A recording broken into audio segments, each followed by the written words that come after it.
continue today with a sermon series based on the prayer of St. Francis of Assisi. Lord, make us instruments of your peace.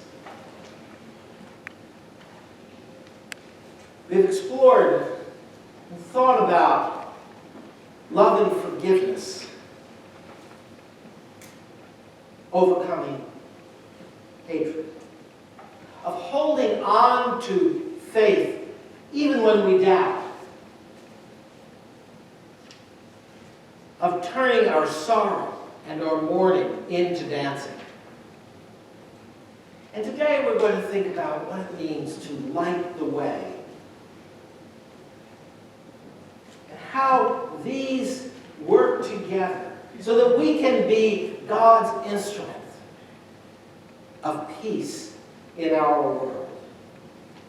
Sowing seeds of hope that may take time to bear fruit, but which provide nonetheless peacefulness for us as well as for others. So I want you to imagine for a moment that you're gathered with the crowds to hear Jesus, the rabbi from Nazareth, who is teaching on a hillside along the shores of the Sea of Galilee. These pictures you see on the screen are the traditional site of the Sermon on the Mount. Now I know scholars debate whether this is really a single sermon or whether this was a gathering together and a literary device. But what we do know is that Jesus did come through this area. This was the main road between Nazareth and Capernaum. And so whether he did the entire sermon right in this place or not, we don't know. But we do know that he did pass through here. And that from this area, he could look out and provide for his hearers some sense of imagery. You can see in the red circle, that's the location of what is sometimes called the Mount of the Beatitudes. And from there you could look out over the Sea of Galilee and would see a host of fishing vessels. Many of them headed towards Magdala, which is here on the western coast of the Sea of Galilee. Why Magdala?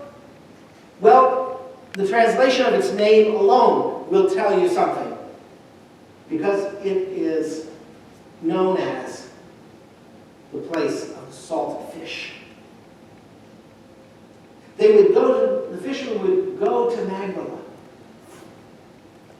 where they would pack their catch for the day in salt to preserve it. Remember, there were no such things as refrigerators in the time of Jesus. And we have yet to see a miracle where Jesus made something frozen or cold immediately. But also from that place, Jesus could look around. And as he would look around up into the hills that surrounded the Sea of Galilee, there were hillside towns and cities there. And he could see all of these places up on the hill, places which at night people would light small oil lamps in their homes. And at night you could probably see these towns and villages better than you could during the day, because it was dark. And even a little bit of light flickering in the homes in these villages would shine out over the sea. So when Jesus looks out and says, "You are the salt of the earth and the light of the world," and a city built on a hill cannot be hid, the people could look around them and say, "Yeah, I get it. I understand." What Jesus was trying to teach was that salt, though we often use it to enhance flavor, and that is an important part of our faith, also preserves. And part of following Jesus is preserving the truth of life, to be able to pass that on to other generations.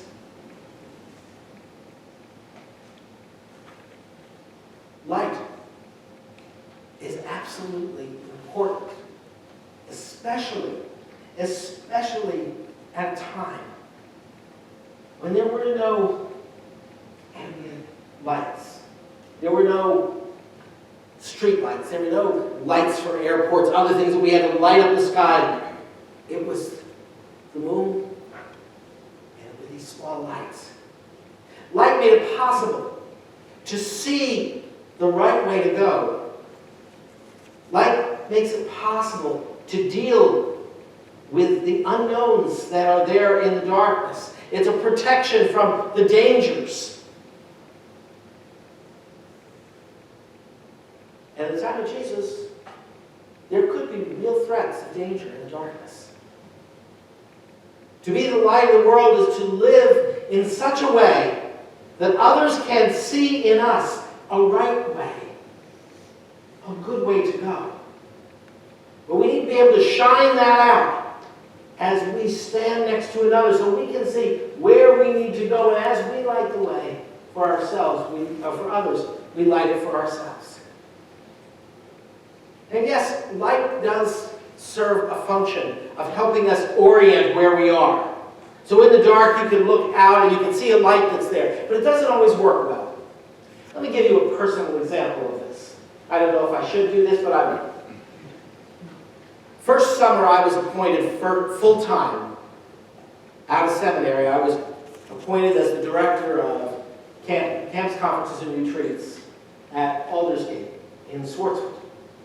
The middle of the summer, during one of the camping weeks, I got word that there were a group of staff and some volunteers who were gathering in a rather remote section to enjoy what we'll call them adult beverages. Some of them actually leaving those who they were supervising to go and enjoy the company of others and loosen up a bit, we'll say. Strictly against all rules of the camp. I got word of this, and I was mad. You know, we had been over this, they knew the rules, I wasn't going to let this happen, so I was going to go and catch him in the act. Now, I had made it a practice not to carry a flashlight, ever. It just was a waste of time. The batteries were always running out. I didn't need a flashlight. I pretty well knew my way around the camp. You know, when you were going around in the dark, all you have to do is look up, and where the trees aren't covering everything, you know you're kind of on a pathway. It worked. And I knew how to get to this area. There's a wash house, and there was a light there. And I was going to walk to the wash house, and then turn slightly, and that would orient me to go and find them and catch them in the act. I forgot something, though. There's a tree about this wide between where I was and where that wash house was. Now, let me tell you, you've seen on cartoons where there's stars like circling around. It really happens. When you walk full speed into a tree, I saw stars. I did no damage to the tree. For those of you who might be worried about environmental concerns, I was too. No damage to the tree. It's up to me. I went home and went to bed and said, I'll figure out how to deal with this in the morning. Had I had a light with me, pointing the way forward, rather than just depending on something way out there, but something within me, that would have happened.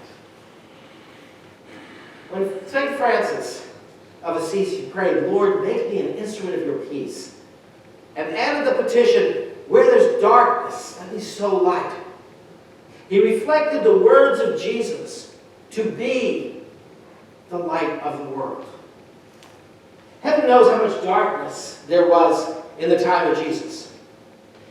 Francis's prayer prevails on us to be bearers of light so that we can preserve the peace that is greater than our human understanding. We sow light when we heed the words and the way of Jesus, who in that same discourse that from our scripture lesson this morning said, you have heard that it was said, an eye for an eye and a tooth for a tooth. But I say to you,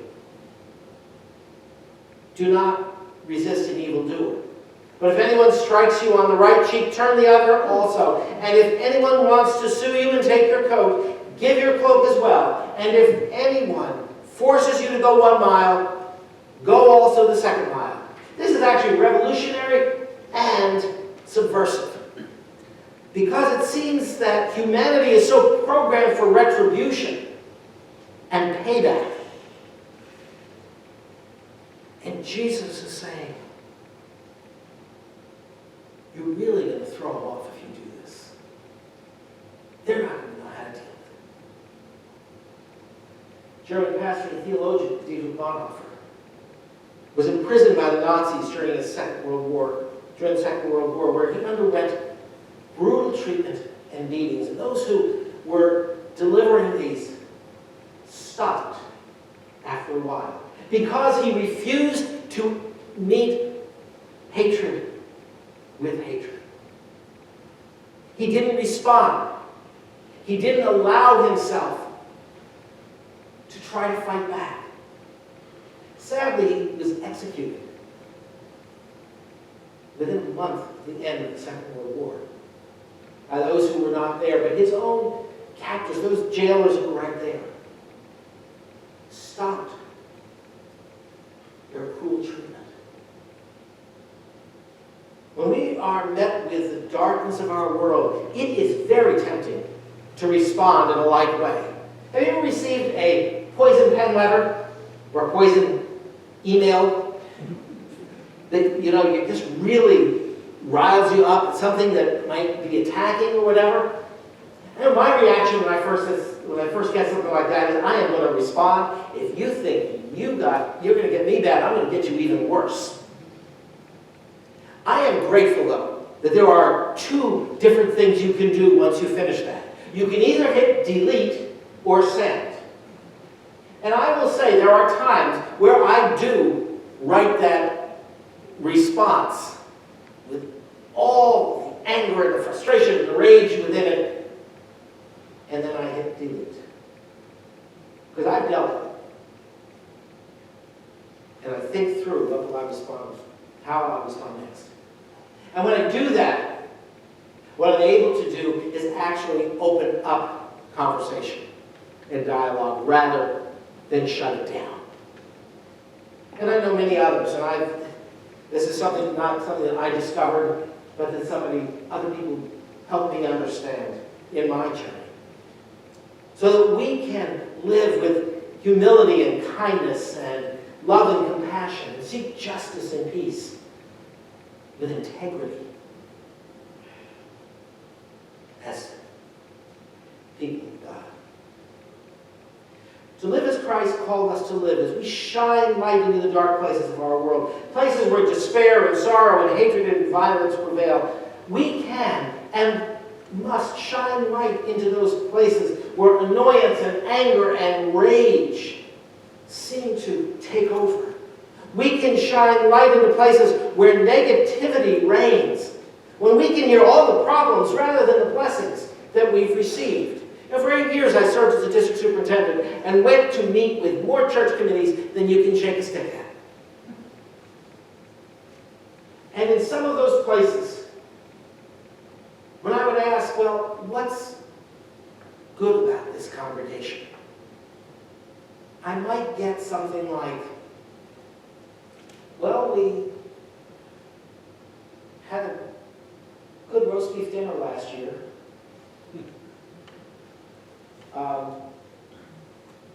But it didn't raise enough money. This didn't happen. This was wrong. This was wrong. This was wrong. This was wrong. Sometimes I'm almost tempted to join in, But realize that all they were doing was looking into the darkness, and what they needed to do if they were going to ever overcome the challenges and the problems of the congregation, they had to look for the light. As I've often said to congregations, no one wants to buy a ticket on the Titanic. So if the message that we are giving is that we're going down, who wants to be part of that? Rather, they want to hear hope. They want to hear light. The world needs hope and light. It needs to know that there is something good that is out there. Now, that doesn't mean we just ignore the fact that we may need to grow. Yeah, we do need to grow. We do need to find new ways sometimes. But we need to celebrate and shine the light forward. because we need light in this world. I really resonate with the words of Dr. Martin Luther King, who said, "Darkness cannot drive out darkness. Only light can do that. Hate cannot drive out hate. Only love can do that."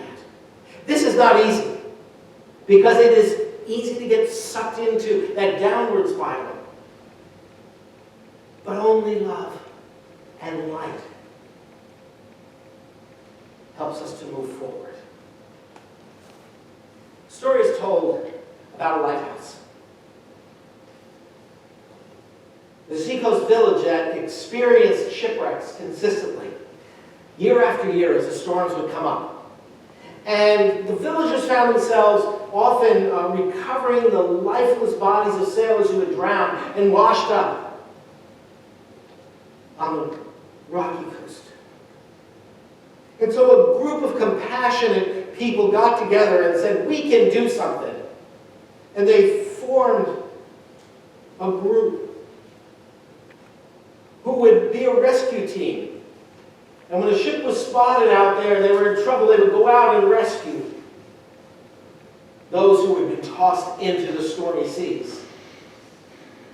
Eventually, they decided to build a lighthouse so that they could be warning at least some of the ships